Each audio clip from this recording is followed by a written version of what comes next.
हे परमेश्वर, हे कमल नयन भगवान श्री हरि, आपकी कृपा से मैं माघ मास के पावन महात्म्य की कथा का श्रवण व वाचन कर रहा हूँ।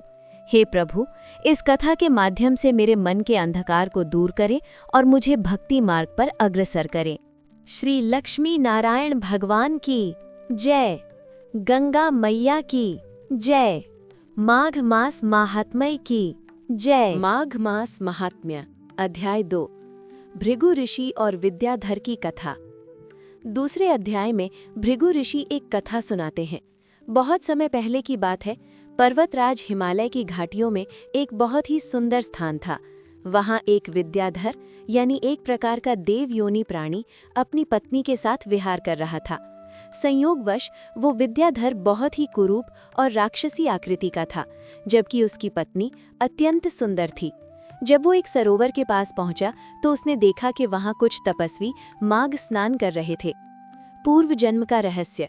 विद्याधर की पत्नी ने जब ऋषियों को देखा तो उसने अपने पति के कुरूप होने का कारण पूछा। तब एक ऋषि ने बताया कि ये विद्याधर पिछले जन्म में बहुत अभिमानी था।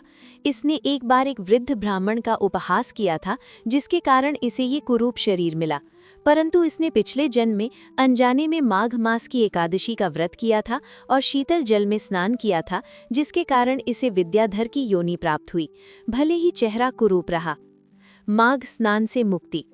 ऋषि के परामर्श पर उस विद्याधर ने श्रद्धापूर्वक माघ मास में नियमबद्ध होकर स्नान किया और भगवान विष्णु की आराधना की। माघ मास के प्रभाव से उसका कुरूप शरीर दिव्य और सुंदर हो गया। उसके मन के सभी विकार और पिछले जन्मों के पाप नष्ट हो गए। अंत में उसे वैकुंठ लोक की प्राप्ति हुई। इस अध्याय का मुख्य संदेश ये है कि संगति और वातावरण का बहुत महत्व होता है। यदि कोई व्यक्ति पापी भी है लेकिन वो माघ के महीने में सत्संग करता है और पवित्र नदियों में स्नान करता है तो उसके पापों का क्षय निश्चित है। माघ मास के कुछ सरल नियम जो इस अध्याय में संकेतित हैं। ब्रह्म मुहूर्त में स्नान, सूर्योदय से पूर्व स्नान करना अत्यंत लाभकारी है। दान, तिल, गुड़ और गर्म कपड़ों का दान इस मास में श्रेष्ठ माना गया है। मौन, स्नान के समय मौन रहना और प्रभु का स्मरण करना मन को शांति देता है। माघ मास महात्म्य अध्याय 3। राजा दिलीप और वशिष्ठ जी का संवाद।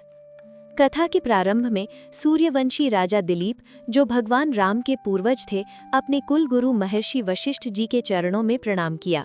राजा दिलीप ने बड़े ही विनीत भाव से पूछा, हे गुरुदेव, आपने मुझे दान, यज्ञ और तप के अनेक मार्ग बताए हैं, लेकिन कृपा करके मुझे वो सरल और उत्तम मार्ग बताइए जिससे मनुष्य बिना अधिक कष्ट के इस संसार रूपी सागर से पार उतर सके और भगवान विष्णु की प्रीति प्राप्त कर सके। महर्षि वशिष्ठ ने प्रसन्न होकर कहा, हे राजन, तुम ये बहुत ही कल्याणकारी प्रश्न किया है। कार्तिक, वैशाख और माघ ये तीनों महीने पुण्यदायी हैं, लेकिन माघ मास को इन सब में शिरोमणि माना गया है। वशिष्ठ जी ने आगे बताया कि जिस प्रकार सब ग्रहों में सूर्य और सब नक्षत्रों में चंद्रमा श्रेष्ठ है, उसी प्रकार सब मासों में माघ मास श्रेष्ठ है। सूर्य के मकर राशि में रहने पर जो मनुष्य माघ में पवित्र नदियों में स्नान करता है, उसके दर्शन मात्र से दूसरे लोग भी पवित्र हो जाते हैं। स्नान का समय और फल।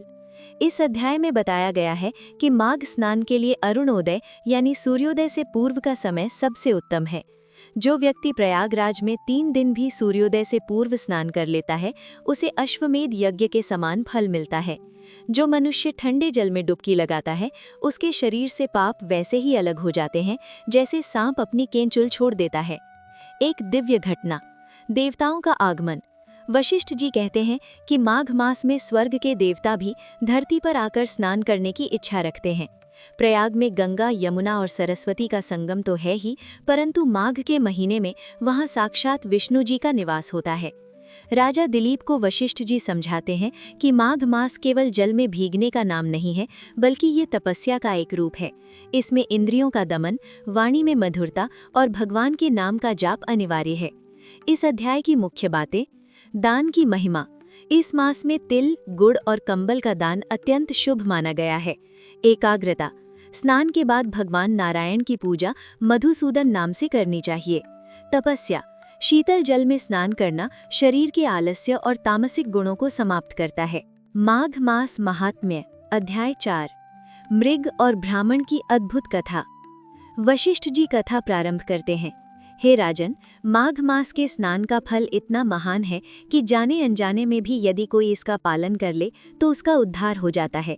इस संदर्भ में मैं तुम्हें एक प्राचीन इतिहास सुनाता हूँ। मृग का पवित्र जल में प्रवेश। बहुत समय पहले की बात है, एक वन में एक मृग यानी हिरण रहता था। एक दिन शिकारी के भय से वो मृग भागता हुआ एक अत्यंत पवित्र नदी के तट पर पहुंचा। माघ का महीना था और सूर्य देव मकर राशि में थे। वो मृग प्यासा था और डरा हुआ था। जैसे ही उसने जल पीने के लिए नदी में छलांग लगाई, उसका आधा शरीर पवित्र शीतल जल में डूब गया। संयोगवश उसी समय शिकारी का बाण उसे लगा और उसकी मृत्यु हो गई। लेकिन चूंकि मृत्यु के समय उसका शरीर माघ के पवित्र जल के स्पर्श में था, इसलिए उसे तत्काल दिव्य देह प्राप्त हुई और वो स्वर्ग लोक को चला गया। राजा और ब्राह्मण का संवाद। वशिष्ठ जी आगे एक और प्रसंग सुनाते हैं। एक वन में एक ब्राह्मण तपस्या कर रहे थे। वहां से एक व्याध यानी शिकारी गुजरा जो बहुत ही क्रूर था। उस शिकारी ने ब्राह्मण से पूछा कि महाराज, लोग कहते हैं कि माघ स्नान से सब पाप मिट जाते हैं, क्या मुझ जैसे पापी का भी उद्धार हो सकता है? ब्राह्मण ने उसे बड़े प्रेम से समझाया, हे वत्स, जिस प्रकार अग्नि के स्पर्श से रुई का ढेर भस्म हो जाता है, उसी प्रकार माघ स्नान से जन्म जन्मांतर के संचित पाप भस्म हो जाते हैं। माघ का जल साक्षात अमृत के समान है। इस अध्याय में वशिष्ठ जी कुछ विशेष नियम भी बताते हैं। भोजन। माघ मास में एक बार भोजन करना या फलाहार करना श्रेष्ठ है। त्याग। इस महीने में पराया अन्न यानी किसी दूसरे के घर का भोजन और तामसिक भोजन जैसे प्याज लहसुन आदि का त्याग करना चाहिए। पवित्रता। मन में किसी के प्रति द्वेष या ईर्ष्या नहीं रखनी चाहिए। इस अध्याय का मुख्य उपदेश ये है कि प्रायश्चित की शक्ति बहुत बड़ी है।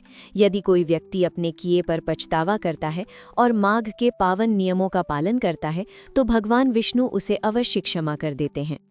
इस अध्याय से मिलने वाली शिक्षा। प्राणी मात्र पर कृपा। ईश्वर की दृष्टि में सभी जीव समान हैं।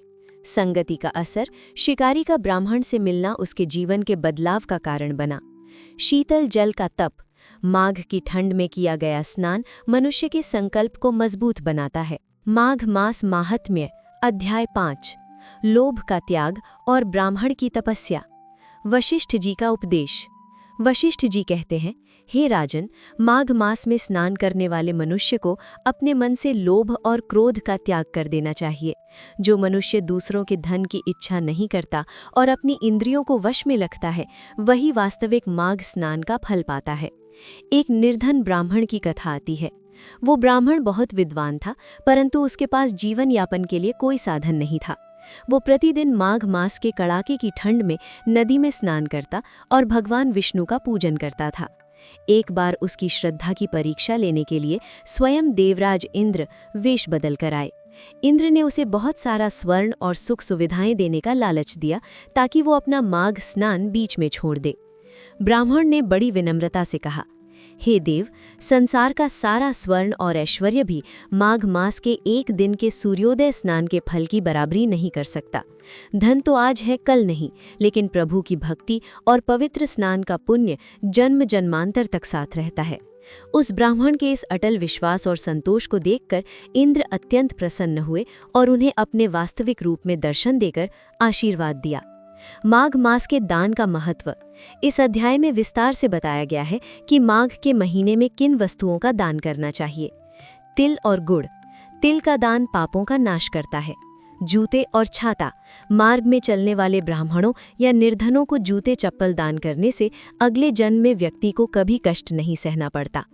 कंबल और रुई। ठंड से बचाने वाले वस्त्रों का दान साक्षात विष्णु पूजन के समान है। इस अध्याय का सार ये है कि संतोष सबसे बड़ा धन है। माघ का महीना हमें संयम सिखाता है। जो व्यक्ति सुख सुविधाओं के मोह को छोड़कर ब्रह्म मुहूर्त में उठकर ठंडे जल में स्नान का साहस करता है, उसे संसार की कोई भी बाधा नहीं रोक सकती। इस अध्याय की विशेष बातें। मन की शुद्धि। यदि मन में लालच है तो गंगा स्नान का भी पूर्ण फल नहीं मिलता। दृढ़ता। विपरीत परिस्थितियों जैसे अत्यधिक ठंड या गरीबी में भी अपने धर्म पर अडिग रहना ही असली तपस्या है। भगवान की प्रसन्नता। भगवान केवल भाव के भूखे हैं, चढ़ावे के नहीं। माघ मास माहात्म्य का 6ठा अध्याय अत्यंत प्रभावशाली है। इसमें एक पापी व्याध यानी शिकारी के उद्धार की कथा है, जो ये प्रमाणित करती है कि माघ मास का स्नान बड़े से बड़े पापों को भी नष्ट करने की शक्ति रखता है। माघ मास माहात्म्य अध्याय 6, व्याध का उद्धार और माघ स्नान की शक्ति। वशिष्ठ जी द्वारा व्याध की कथा का वर्णन। महर्षि वशिष्ठ राजा दिलीप से कहते हैं, हे राजन, अब मैं तुम्हें एक ऐसे शिकारी की कथा सुनाता हूँ जो स्वभाव से अत्यंत क्रूर और अधर्मी था। वो प्रतिदिन जीवों की हत्या करता था और उसने कभी कोई पुण्य कार्य नहीं किया था। वो शिकारी एक बार घने जंगल में भटक गया। कड़ाके की ठंड का समय था और माघ का महीना चल रहा था।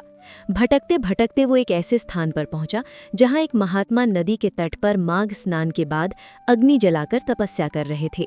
शिकारी ठंड से ठिठुर रहा था, इसलिए वो महात्मा की अग्नि के पास जाकर बैठ गया।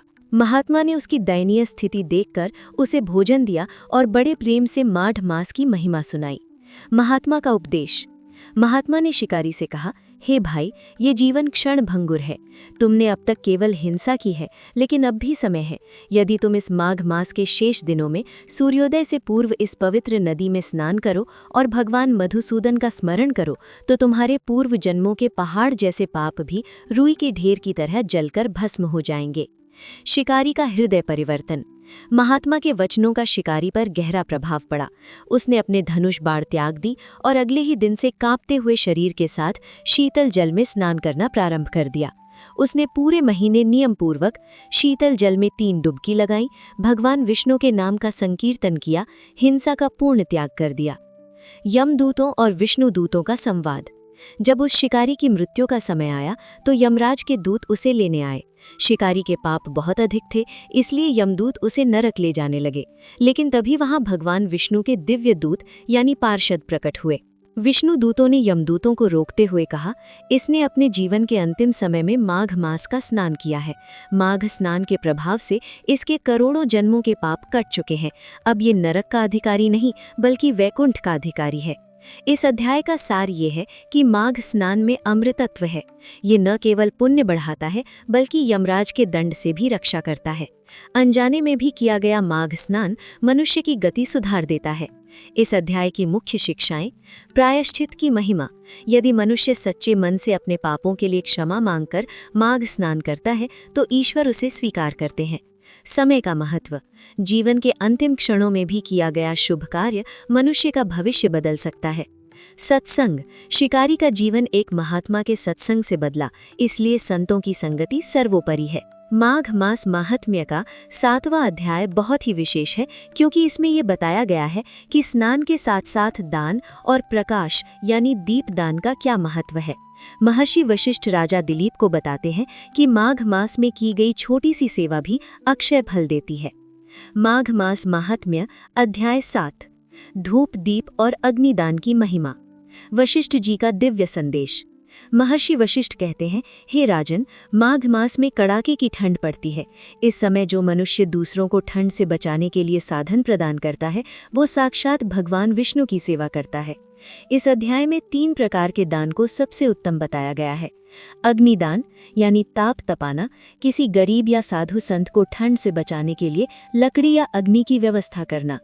धूपदान, भगवान के सम्मुख उत्तम सुगंधित धूप जलाना। दीपदान, मंदिर या नदी के तट पर दीपक जलाना। दीपदान की कथा। वशिष्ठ जी एक प्राचीन कथा सुनाते हैं कि कैसे एक छोटे से जीव को भी दीपदान का फल मिला। एक मंदिर में माघ के महीने में एक दीपक जल रहा था।